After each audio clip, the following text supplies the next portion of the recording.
Hi, and welcome to the construct module for the Crossing Midline construct.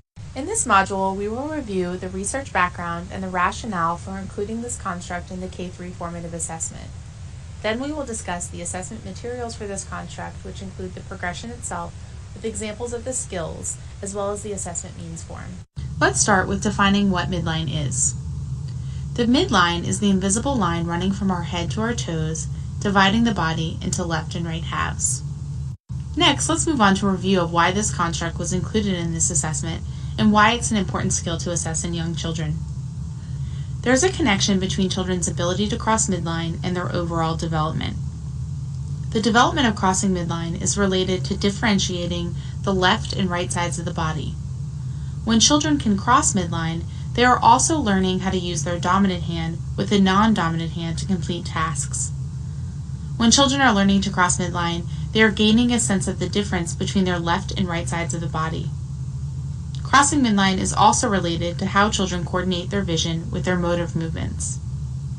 Children's ability to cross midline is related to later reading skills, such as reading on the page left to right, as well as noticing details on a page, looking across the whole paper left to right. Children that have difficulty crossing midline often demonstrate some other developmental difficulties. Studies show that children with learning disabilities, as well as other developmental delays, cross midline much later than children with typical development. Next, let's talk about some things to remember in regards to the crossing midline construct. Most children develop the ability to bring both of their hands to the middle of their body, like clapping or tapping two blocks together, at a very young age. So it is not included in this construct progression because it's too early a developmental skill. However, crossing midline for more complex fine motor tasks, like placing a block on one side of the body or using a marker to draw on a large sheet of paper from left to right, develops later. Crossing midline for these more sophisticated tasks is related to other fine motor skills, like establishing hand dominance. Hence why these skills are included in this K-3 assessment. Sometimes children or adults will not cross midline.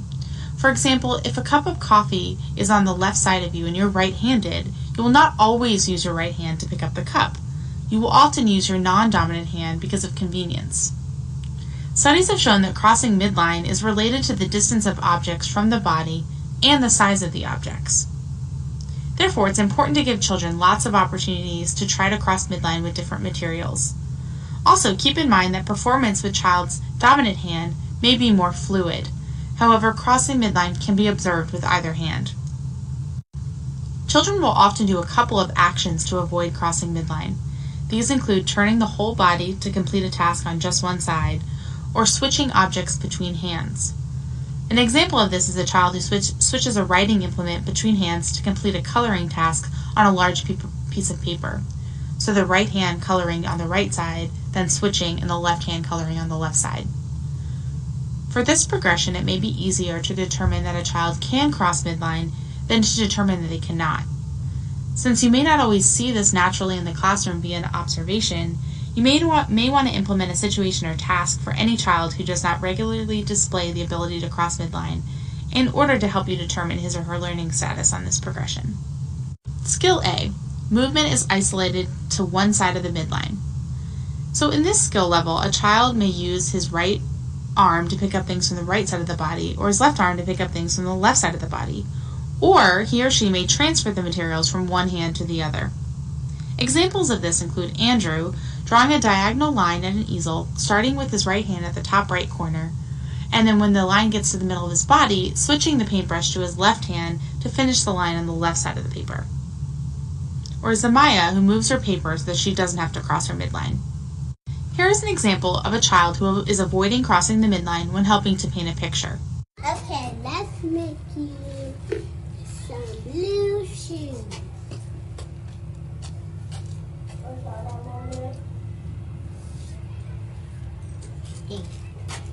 Let's make you some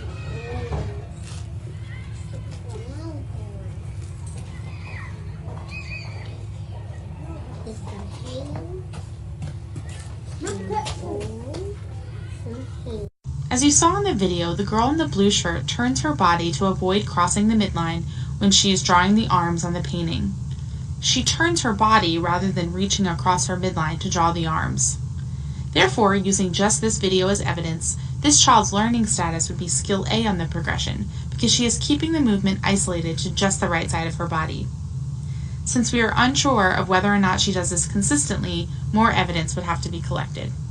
Now let's look at the second skill in the progression, skill B, inconsistently crosses midline. This is when a child sometimes crosses midline, but other times doesn't.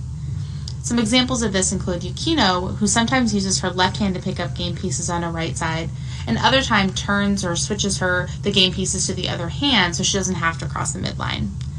Another example is Janelle, who sometimes is writing on the left side of the paper with her right hand, and other times moves her paper to reach the opposite side of the page without crossing midline. Finally, skill C is consistently crosses midline. This is when a child always or almost always crosses midline, but rarely takes steps to avoid crossing midline. Examples of this include Teddy, who regularly crosses midline by using his right hand to pick up game pieces on the left side of the body, and he rarely turns his body or switches objects to avoid crossing midline. Keep in mind that this idea of consistency means that a teacher will need to collect enough evidence to be able to differentiate whether the child is inconsistent or consistent with crossing the midline. Also keep in mind that there are several things children may do to avoid crossing midline, such as using the right hand to pick up objects on the right side and vice versa, switching objects between hands, turning the body to reach the opposite side. At the highest level of this progression, children will always or almost always cross midline. At this level, teachers may occasionally observe children doing things like switching hands and turning their bodies, but these behaviors are not used to avoid crossing midline. The assessment means form for crossing midline, seen here, includes information a teacher can use when he or she is ready to begin assessing for this construct. The top of the form includes a reminder that teachers should try and assess children in the most naturalistic environment first, i.e. with observation, before they move on to situations or tasks. There's also information here about the development of this particular construct, instructions on how and where to potentially observe students demonstrating these skills, as well as some potential materials you could use. There's a reminder about making sure that children have opportunities to cross midline by having materials available to them on both sides of their body. There's also a note about how to record evidence and place children on the progression, and a few observation-specific examples taken directly from the construct progression form that serve as a quick reference and reminder of the skills in the progression. The next page of the assessment means form includes the All About Shapes activity, which is the situation that was created for this construct. The form includes the purpose of the activity, suggested group size, instructions for the teacher on how to do the activity, a list of materials, and reminders the teacher can use during the activity.